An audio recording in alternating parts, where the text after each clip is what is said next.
Ni hao, taja hao, welcome back to my channel. It's me again, Bog's Kitchenette, and today's video we're going to cook braised beef tongue. So I'm gonna show you how to make it. Let's go! So ito yung ating mga kakailanganin. Of course, ito yung ating main ingredients, yung beef tongue natin. Malinis na din to at saka nahugasan. 2 slice na ginger and scallion for our pre-cooking. And then for our braising, 5 piraso na rock sugar, 3 pirasong bay leaf, 2 pirasong star anise, bark cinnamon, ginger, at yung pambalot natin. So, kakailanganin natin dito yung cooking wine, 4 tablespoon to na cooking wine, oyster sauce, dark soy sauce, and light soy sauce. So, yan guys. So, let's begin. For pre-cooking, kailangan natin muna mapakulo ng tubig. 1 liter na tubig yan. Then, ilagay natin yung ating beef tongue.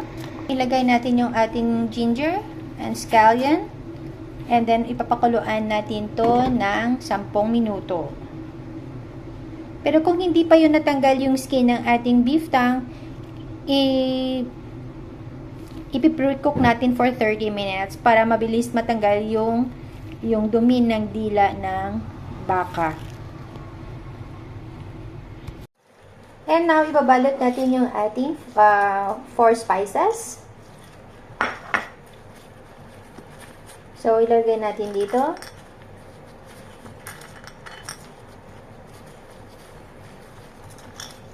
Yung star anise, yung cinnamon, and yung ating bay leaf.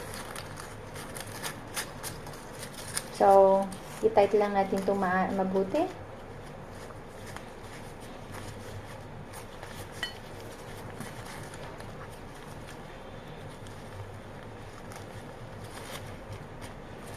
So, eto na guys. So, after 10 minutes, hanguin natin at saka i-drain.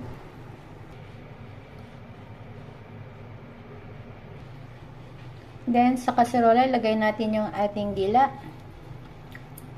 ng baka. Lagyan natin ng tubig na 1 liter. Hot water na to.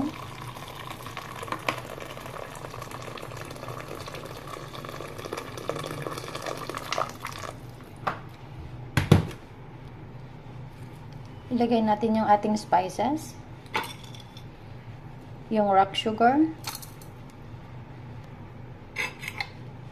Ilagay natin yung ating 1 tablespoon of oyster sauce.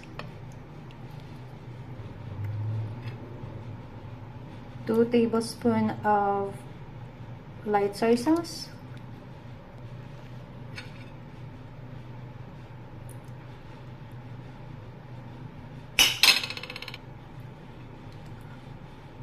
And 1 tablespoon of dark soy sauce.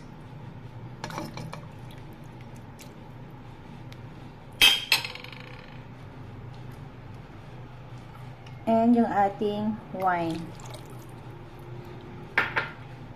So, papakuluan natin. Takpan. Let it boil.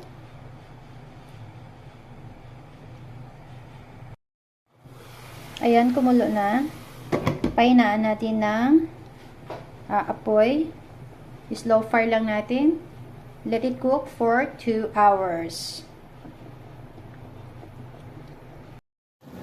After 2 hours, we're going to remove the tongue and then we're going to cut it.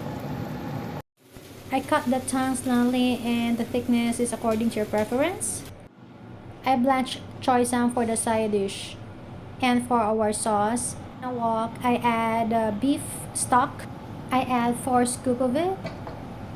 And for our slurry thing, I add some cornstarch and add it gradually until you achieve the desired thickness of the sauce.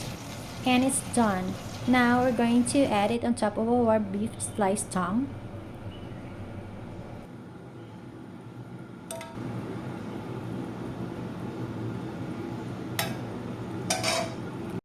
And I add some scallion on top for the garnish. Done and enjoy. Thank you for watching. Have a good day. Don't forget to like, share, and subscribe.